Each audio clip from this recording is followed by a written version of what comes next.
Welcome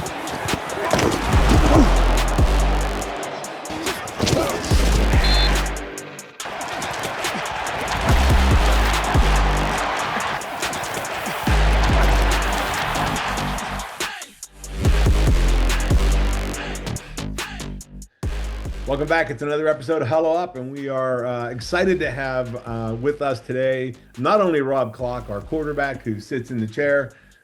We have with us Ryan Haugh, linebacker from 2000, Ellis Award winner. Ryan, welcome to the show, buddy. Thanks, welcome, guys. Ryan. Yep, thank you. Appreciate you guys what you do. It's been fun to watch and good hearing the old stories from Shippensburg. Well, I'll tell you, after you sent me some information about yourself, I got some I'm really curious about some of the things here that we're going to talk about, the family history and connections. But first, I want to just update everybody. Spring game weekend, reunion, hoping everybody comes back, spend some time with some fellow alumni, some of your brothers from football. We are planning a pretty big weekend. We got Ron Johnson Friday night with our keynote speaker. We're going to hand out some awards on Saturday morning. The Bill Coakley Awards, and then we're going to watch a little football, and then we're going to gather at the Marriott for a barbecue, and we're going to hear from Coach Gallardi. So a lot going on. We're giving away some gear to some anybody who enters online. So go to rr4l.org, check it out, and sign up for the reunion. Get out there and support the Raiders. And remember, reach out to any of your old teammates, any of your friends. I've actually heard back from a bunch of guys. Not everybody can make it for the whole weekend, but a couple guys are coming just to the game, which is still fantastic. Get a chance to see them, just hang out with them at that point. So again, reach out to as many people as you can. Yep. Looking forward to it. It's going to be fun. Now, Ryan, do you think I guess you're not going to make it up for the spring game. You're probably kind of busy. Unfortunately, it's not going to fit in the schedule this year, but fortunately, I guess. Yeah, very fortunately. Well, we'll get into some of that in a little bit, but go ahead, Robbie. All right. Before we actually get down to business, though, I do have to ask a question of Fran, because I know the members of the RR4L committee are very curious. Last night we had a meeting and we had to end it a little bit early. Fran, how did the cornhole playoffs go, just out of curiosity? Well, I got to tell you, Rob, it's interesting. We got smashed. We lost both our matches in cornhole, and but I did get some highlight video, and I'm going to drop that in here right now for everybody to see. Just my exquisite skills at cornhole, and nice. The committee really wanted to know that. So, all right, let's get down to business. We got that out of the way. All right, Ryan, outside linebacker. Was that a loaded question or what? Oh yeah, they were setting me up for that, man. I think you might have known the answer to that. Yeah, I was thinking about that all day. I was like, how can I sneak this in about cornhole? He admitted he wasn't very good. But it's it. It shows. But he gets to drink beer, so it's fun. That's it. All right, so here we go. Ryan, you were an outside linebacker, 4-year letter winner. Like many guys we've talked to, you're on some great teams. Some didn't do as well as the others. You redshirted as a freshman. You were starting at outside linebacker as a redshirt sophomore and sadly had a season-ending injury. Talk about your journey through those years as a Red Raider. You had plenty of ups and downs. Tell us about it.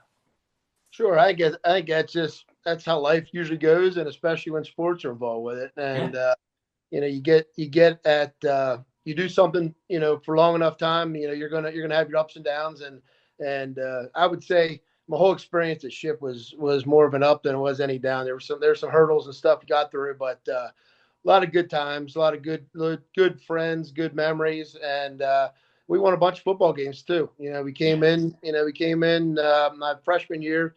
We I don't know, won a couple games. What was it, 4 games or something like that? But from there, turned it around and kept the trend of winning. Had the privilege to play for Coach Rees, and love that guy, and miss him dearly, and had a lot of great memories with him, and the memories we had with teammates and a lot of coaching staff, still strong today, and can't beat it. But yeah, it went in as a undersized defensive back, or I guess a oversized defensive back, undersized linebacker, and it was quick. Coach Royal O'Neill said, you got to get quicker if you want to be a D-back, or you got to get bigger and go play linebacker. And I figured getting bigger was easier than getting quicker.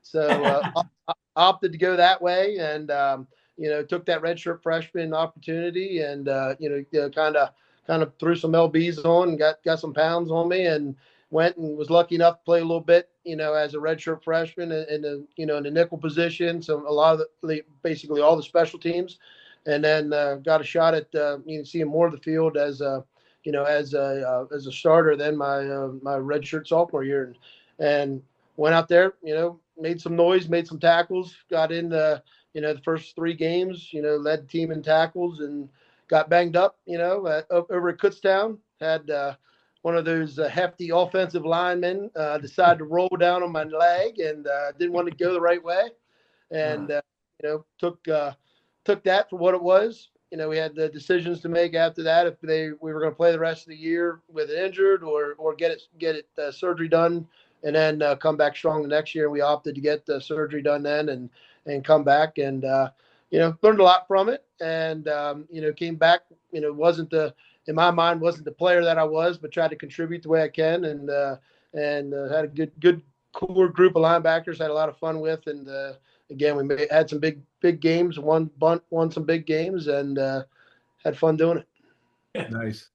It's funny, because I think one of the things that really popped out about your what you sent me, your info, was that you're the Ray Ellis Award winner, and Ray got into the Hall of Fame last year at Shippensburg. A lot of our guys were involved with Ray. We gave him the Bill Coakley Award last year at our reunion, and just the kind of person you got to be to get that award. Talk about what that meant to you, and just kind of how that had to be a kind of a highlight to get that award. Sure. Yeah. I mean, it was an honor. I mean, back then, you knew as a 21-year-old, you kind of like you heard about it, you knew about it, you heard the accolades that the guy had and what he did.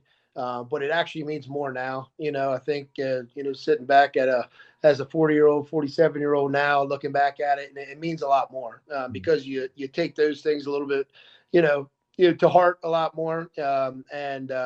And the guy just stacked up just so many cool stories and such heroic stuff, and a good dude, and a great ball player too. So it definitely was an honor to have the coaches give me that award, but it's a lot more fun talking about it now and telling my kids about it, and and it was the highlight was it was the biggest trophy given at the end of the year, but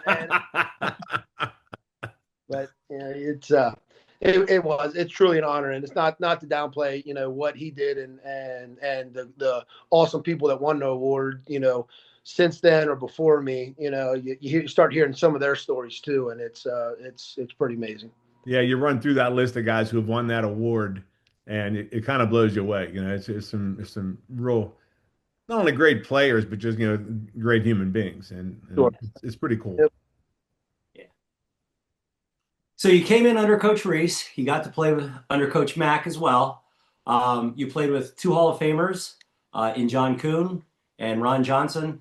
Talk about maybe the influence or the impact people like that had on you, or some other people from the team, coaches and or players. Yeah, I mean, Coach O'Neill, like I said, recruited me out of high school. Super good guy, just related with the athletes and the teammates so well, and have a lot of respect for him. And we still stay in touch. We did talk about Coach Rees. There's not enough good to say about him and how he kind of mentored us through our 4 or 5 years that he had with the guys. We were there when he lost his wife. We got closer through that. Knew his daughter well, and now having to deal with his passing and all that. It's just special, to talk about the memories we had with him and what the impact he had. But tell you what, the one dude I really need to talk about is Zach Topper. Zach Topper was from near our hometown here, and he was an outside linebacker. He was a senior when I was a freshman, and Zach played outside linebacker. He mentored me as soon as I came on campus. You're a freshman, you're small fish, big pond now, and you're how to act. And he really took me under his wing and showed me how to do it right. How to he introduced me to all the upperclassmen, and he just he went out of his way to make me feel good and help me through some of the hard times as a freshman camp is always difficult. But Zach, had, he ended up having a brain tumor. At my end of my freshman year, we watched him fight through that. He was around the team. He inspired us all. But just what a close friend he was, and to see him go through that battle, and see his, the teammates, rally behind him and help him through some really tough years. And then watch him, suit up one last time, and he was hell bent on running down his kickoff one more time. But what a guy! And I can't speak highly enough, about how he impacted a lot of people, and just a nice guy and a heck of a ball player too. But Zach was great. His posse that when I was a freshman, the Mike Longs and the Banooks and the George Banis. I mean, you're talking, they were mentors in a different way. They showed me a lot of good and a lot of bad stuff. But awesome group of guys. It made me grow up fast playing with those guys, because they were the seniors on the squad, and they were a heck of a linebacking core. And they were fun to learn from too. But I can't, my core group of linebackers, it's the Josh Goodmans and the Mike Crawls and the Joe Wozlicks and Leonard Wheeler and Matt Surface. Those were my guys. They were my LB, my LB squad that we spent most years with, banging. We beat the hell out of each other during practice and out there and try to do it to someone else on the weekends. But those guys, we still keep in touch with them. We got a text string going on that it's all the LBs plus some, that we throw around family stories and the old remember when type stuff. But definitely they're a lot of fun, and we had some great times. But my core guys that I lived with and spent the most of the time off the field with were the Jason Heckendorns, Brad Shambach, Phil Galliano, Tim Kerninsky. They were the guys I lived with. They were a little bit older than me, but we still stay in touch. We vacation together. Our families are all intertwined and treat each other like family too. So just a bunch of good dudes. I can name another 20, 30 guys, because it's the relationships go deep, and it's they've been great, to keep communication with and watch their families grow and watch everybody succeed. Got a bunch of them coaching now in high school and different levels, so it's been a fun ride, growing old together. Well, and again, we say this all the time, but how football and all sports, but especially football, there's a circle to it. So you mentioned Roy O'Neill. When I was a head football coach at Lower Dolphin, he was a head coach over at Middletown, and we would play against each other. We became very good friends.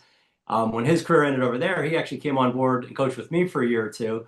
And his three daughters, all took my AP psychology class, and awesome kids. And I got to know Roy on that side too as a parent. And yeah, we actually went to see his daughter play when she was at Michigan State, started play out at Northwestern. So that's cool. Just a great class family. And Roy's just a good guy, just a really good guy. Yep, I agree. But it is amazing how, football always connects people in different ways. And just another example. Well, now, as an offensive lineman who tangled with linebackers most of my career at Shippensburg, I never met one that wasn't a nut. A couple of screws loose, a little off the edge. And what was that group like as far as off the field? Did you guys raise a little hell? Yeah, we got to keep it, I guess, at least keep it PG. PG, yeah. I mean, you get a bunch of football guys living together, it's gonna get X-rated quick, but a lot of fun. I mean, just the stories are endless of the dumb stuff we did. We all. Oh man, yeah, it could get it. We lived there on Richard Street most of our time, and we didn't leave it like we found it. I'll tell you. Now, is everybody from that crew now a New Orleans Saints fan? You have to be. Yeah, you got to be. I mean, everyone goes, "Who's your favorite?" Who's your favorite NFL team? And I said, whoever Phil's coaching for, because you got they're the ones paying my buddy, and you got to get the wins in that league. You got to win or go home. But what Phil has done has been amazing. It's he truly, he was a coach on the field at Shippensburg. I mean, you talk to any one of those guys that on the defensive side of the ball that whenever he played, and he could line up, all 11 players if he had to, and he knew their responsibility. And it was fun. His determination and his hard work, it showed when he played, and it shows still to this day coaching. And what a path he had to go down and get to where he got. But super proud of him and the accomplishments he had, because that's not easy. It's not easy to raise an awesome family like he did and jump around and do different things. But I think Phil's done it in a first class manner. But I'll tell you what. I hopefully the coaches don't take offense to this, but I think he was a better coach on the field when he was 18 years old out in the field than some of the coaches. he knew what was happening. Sounds like he wasn't afraid to tell him either.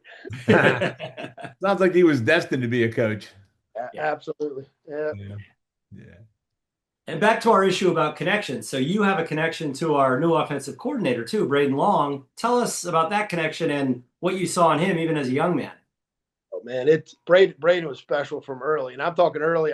We're talking third, fourth grade, basketball, YMCA basketball when my son played with him, and I knew Braden's family growing up, and this small town in New Oxford, it's not hard to have paths cross like that, but watching Braden play at a young age, and then the way he grew on the basketball and especially the football field. He was special. I mean, you talk about the work ethic and you talk about, putting the time in. There's nobody that was going to outwork him and outsmart him on it. And on when it came to the X's and O's, and he's how he landed at Ship and went full circle. I love it. I remember Coach Mack, talking to me, trying to get Braden to come to Ship whenever Shippensburg got him. Mac was texting me and talking to me and trying to see where he was at and what they need to do to get him. But what a career he took. He ended up having at Slippery Rock, and I think the Raiders are as lucky as can be to have him. And I think his future there is going to be nothing but what the sky's the limits for him. So Braden's a special guy. I mean, it's his approach on a lot of things, not just football, but just life. He does it the right way. And, I'm proud of him. Tommy and him, my son, Tommy and him played, like I said, football, basketball. Tommy was, here's a funny story, backup punter for Braden one time. And Braden was punting, a hell of a punter, great punter. And Tommy was he was a sophomore. He wasn't playing football that much, but he was on the sidelines, and Tommy was the backup punter on the JV team. And Braden went down. It was something dumb happened. His shoe fell off or something like that. He wasn't hurt. And Tommy was sitting on the sidelines, twiddling his thumb, and they needed a punter, and went out there, and it was the worst punt in history. I think New Orleans ended up being like a 5-yard gain maybe, but it was funny. But they go back and they always talk about that. But they had a heck of a basketball run together. Braden led a team, when Tommy was a sophomore. Whenever we got shut down with COVID, but they were making a states run, and they were a special team. They had Braden Long, which was what he was. They had Abdul Janae, which was a wide receiver for the Georgia Tech eventually. Wow. And Tommy. So they were stacked and ready to go. Oh, that's a loaded team. Yeah. Yeah. Well, you brought it up, so we're gonna dig into your family now. So your wife's a volleyball player. Am I correct? She was all PSAC? She was. Yeah, she was. She went to that school way up there in the corner of Pennsylvania. She was up at Edinburgh for a while. Oof. And for some reason, her senior year, she transferred to Ship. I don't know why, but we got her over to Ship for her senior year, and she was a heck of a volleyball player. She made her mark up at Edinburgh. They had a team that competed with a lot of D1 teams, and we got her to Ship for her senior year, and she made her mark at Ship real quick, and she was definitely the most athletic out of the two of us. Thank God my kids got her skills. Well, having been to Edinburgh, I can realize why she wanted to transfer to Shippensburg, because I was up there in the winter, and that's no place to be. No, it's not. Talk a little bit about the kids, man. You've got we can talk about Tommy a little bit and his efforts at Florida. You got a daughter there as well in equestrian, is that right? Right. Yep. And She's it. you got a son in high school playing some ball for and going into states. You got it. Yeah. This, Tanner's my youngest. He's a senior this year. Football, basketball, and track. And they had a good football season. They rolled into the districts and played well. He's basketball. They're still playing ball now in March. They're heading out to Pittsburgh tomorrow to play in state. So it'll be Nice. interesting to see how they keep moving on here or not. But yeah, and Riley, she's down at Florida. She's on the equestrian team.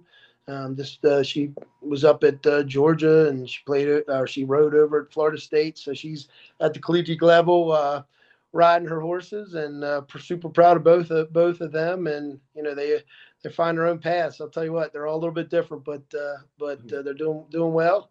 And then Tommy's going looking to repeat as a national champion on the NCAA basketball platform. So playing good ball right now. Just got to see how it all wraps up here and see what the future brings. Pretty exciting. Pretty exciting as a parent when you're going through all of that, man. Yeah. Did he let you wear the ring? I'm just curious. He's just sitting around the office here. If I could grab it, I'd get it. But we brought it home, and it was a smart move because he had it down in his room, and Mom grabbed that and said, we'll take care of this one for now. That's a good move. Yeah, we got the ring.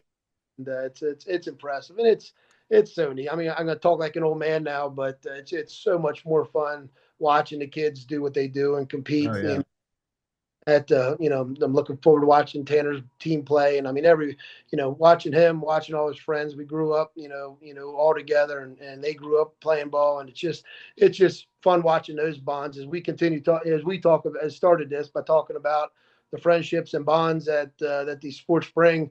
I mean, I'm lucky enough that all my kids are kind of feeling that same and gaining those friendships and lifelong memories. But Tanner has his crew that he runs with, and they're very competitive on all levels of sports, and the equestrian side of it is always a big question in our house of is it a sport or not? Riley put Tommy on a horse the other week down in Florida, and said that sport or not, because the horse was still tied up and didn't move, but he's still scared to death. So he realized it was a sport pretty quick. Oh yeah, for sure. Oh, well, and congratulations to you and your wife for pushing your kids to do the right things and have fun doing it. And so congratulations to you guys. Enjoy it. Keep enjoying it. Thank you very much. It's absolutely a ride. Yeah. So currently you're the CEO of Hospitality Management Corporation. Tell us about your career and the influence playing at Ship had on your success. Well, I think I'll tell you a little bit about it. It's hospitality management. It all stems from an old restaurant in Abbottstown called the Altman House. My grandparents got the reins of it back in 1954. Wow. And my grandmother was a waitress there growing up in a small town of Abbottstown. Fade in, fade out. She did everything she needed to do to ended up purchasing the place back in the 70s. But she ran it since was a waitress there in the 40s. Ended up getting control of it in the 50s and purchased it in the 70s, and just really worked her tail off and did some things back when it wasn't even cool for women to do stuff. And she was kind of a trendsetter, and did some really neat stuff and worked her tail off to get where it was at when she left it. And my father got involved, and then my brother and I got involved, and it all came from the restaurant in Abbottstown there. And then my dad kind of built it, and then my brother and I got involved and expanded it to 7 locations in South Central PA. So we have some hotels, we have some golf courses, we have some restaurants, we own some, manage the food service at some of them, and it's a little bit of everything. But to take it back to the football roots and and some of the lessons. I mean, it just comes down to hard work and focus. I mean, it's the restaurant and the hospitality world's not the easiest thing to be in, and you just gotta put the put the time in, put the grind in, and be flexible. There's things, we started off by saying that you never, sometimes you have hurdles you gotta jump over, and that happens daily in the restaurant world, and you gotta push forward. But it's been good. The restaurant has been good to myself, my family, third generation at it. Nice. And it's been a heck of a ride, and can't believe I've been doing it now for heck, what have we done, 30 years now. Flies by, man. How did you find time for, I mean, hospitality is 24/7 basically. How do you find time for all the other stuff with the kids and the sports, and it's got to I'm, be I'm a yeah, juggle. I'm blessed. I'm blessed to have a good team. I mean, when I first came out of college, my wife and I, when we first had kids, it was all her with the babies and the kids. Thank God we had grandparents involved, but it was long days. It was 12, 13-hour days, and I was opening, I was closing, I was doing all that, and then I don't have to. Lucky enough to not have to do that right now. We got great managers, great Yeah. team building underneath me, and they understand, kind of the trip we're going through right now with following Florida Gators, and they support me, they support Tommy, what he's doing. So it's awesome to have a team like that that understands the importance of being there. Cool. I got one other one for you. What brought you to ship? We usually ask that. I didn't have it on this time. How'd that road go? How did you get to Shippensburg? Yeah, let's see here. I mean, it was. I mean, again, Roy O'Neal had an impact of just he said the right things, did the right things, and felt good going there. Was recruited by some Ivy League teams, in the Patriot League, that that was not a decision. It was more they looked at my grades and said, you know, you don't play good enough football. You get out of here. So the PSAC was where it was at. It's schools find you find the right school, and I went going through the crazy recruiting with Tommy and just Oh the yeah. next level of what they did. It wasn't even close to what how I was getting recruited or anything like that. But one thing I was told during it all was the right school finds you, and I think kind of found me just like Florida found Tommy. It's so true. How that works out sometimes. But my mom went to Ship. She was a cheerleader there back in the Nice. day, and she didn't know what her funny story is. She didn't know what the heck first and 10 even meant. So she had a cheer, but she didn't know what the heck it meant. But she one of the first cheerleaders to cheer in Haugh Fieldhouse. So that's Wow. Nice. Wow. That's something. Hey, did Nice. you brought it up, and it is a curiosity. Tommy's still at Florida, and got a lot of guys jumping schools every year, no matter what. Is he loyal to Florida? Is that where he's at? Like you Well, said. right now, isn't he on the top 10 list for the draft? yeah. If everything goes right, I think we're going to get his name called here in a few months, and Oh, Nice. that's awesome. it's a Nice. lot of things still have to happen, and he has to stay healthy and play the game right. But feels like we're going to get his name called. But the whole story with Tommy, I could go way back and tell another hours worth of stories about it. But he was a Florida fan growing up, and we're from Pennsylvania. My dad and brother, everybody around us goes to Penn State. You go up to Penn State football games, all that. When Tommy was 4 or 5 years old, it was Florida. Wow. It was, and it goes back to the Tebow influence. I mean, there's pictures floating around of Tommy, with Florida lunch, pails walking not walking, but going to school, and Is it he was doing always the Tebow? Is he doing the oh, Tebow? there's pictures. Yeah, but he loved Florida. I mean, his room was painted blue and orange when he was in junior. That's And funny. he got recruited by a lot of big schools, Maryland and Northwestern and Virginia Tech, and then he went back to his prep school. He went back for a post grad year, and that's when the next year some of the SEC and some of the Big Ten names really started going after him. And one of his coaches goes, "Hey Tommy, have Florida call in. I'm not sure if you want to if you want to go visit or if you want to talk to the coach, they're not really that good. They haven't won the last couple of years and all that. And we're all like, we were coming back from a recruiting trip from Northwestern when he got that message, and we're down there the next week at Florida, and I knew as soon as he got on campus it was over, because it was a lifelong dream that he would be wearing the Gator stuff, but you couldn't dream anything better than the story that came out of it, and how it was his dream school. He got there, they won some games, and then next thing you know, they're competing for the national championship. Yeah. Now competing, now going back to back. It's crazy, but the switching around, and that is we were hot and heavy with it. Last year we had decisions to make. There was a lot of people after them. The world NIL is absolutely mad. It's a mad.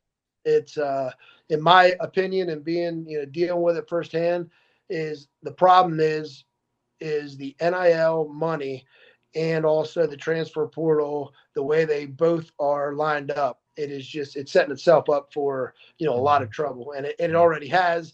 But they need to fix it quick. I do believe that what these kids do, and seeing the commitment and what Tommy has to do on a daily basis to get a couple bucks for it is important. But the big money and the way they're jumping around, school to school, it makes it impossible to build, these teams like we're talking about, and their relationships and that positive experience. It's I don't know the answer. I wish I'd sit here and know the answer. I don't think anybody does. Some type of salary cap, some type of penalty to switch teams has to happen. But you get all the lawyers involved and everybody's opinion on it. Oh yeah, it's gonna be tough. Yeah. We always wonder what we'd made in the NIL days as players at Shippensburg University. I would have taken a pizza or two. A couple flex dollars at the hub up there. That's about it. For sure. And we would have got arrested for that. That would be a violation. Here's what is, and I tell some of my buddies this that we talk with, is I want to, for hospitality management, I'm like, that's it. I'm going to sponsor a linebacker every year. I want to throw him $5,000 just because. Number one, I think it'd be cool to do, and number two is I don't think any Division II player ever received any NIL money. Maybe they have, but we can make the news doing it. That's I'll tell you, that's the truth, man. Because if you're trying to raise money, because we do it, we try to raise money. It's complicated. You got to go through the foundation. You got, they're so tight on Division II, and it seems like Division I is just Wild West. It is. It's the Wild West. And D2, I tell Tommy, I think he's living in the age now where I think they're going to talk about these last couple of years. I mean, Tommy is very, he's very, he's lucky to be where he's at right now. They're paying well. They're excited to have him back because they knew other teams were after him, and they went out and gave him the fair market, and they knew they wanted to build a team around him, and I think. He's benefited from it, but I think he's very lucky because I think they got to change it and do something with it. Yeah. Well, by the time Tanner gets there, they won't be doing it anymore. He's going to be mad at his brother. Yeah. That's all ruined it for us. That's right. You ruined it. You took all the money. Anything else you want to get into, man? Anything else you want to chat about? Anything you want to talk about? And I think you guys hit it again. I appreciate you. Doing what you do and keeping the Red Raider, bonds strong. And I think, we talk about it a lot. Like I said, with my friends, we talk about your podcast, and Jamie Ware, talked to him the other day. Our kids played each other. His son's going very well too. His son is doing well. Yeah. Great senior year. We ended up playing them in football. We had a heck of a district playoff game against each other, and that was my Tanner's junior year. But it's fun. I mean, we the gridiron got Tom Laudenslager was a lineman back when I played. We played against his kid the other day. That's funny. All that kind of stuff is just it's neat to stay in contact with. Yep. Well, hopefully you'll come to the spring game in like 10 years when your kids are finally through college. When all the kids are out. Might see you in person at some point. I'll tell you what, going back to Ship, it's fun. It was probably 3 years ago, made it back, and it just to see what the camp, how the campus grew and what it looks like, and it's one of the best in the PSAC, and proud to be part of it. Great. We appreciate you taking the time tonight, man. It was great catching up with you. Yes, and good luck to you and your family and all the kids and their success. Keep it going. Thanks, guys. Yeah, we'll be keeping an eye on your son. See how both of them, all of them. See how they're doing. Appreciate it. That's awesome. Thanks, man. Good luck in Pittsburgh. Yes. Yep. You got it. Go Raiders.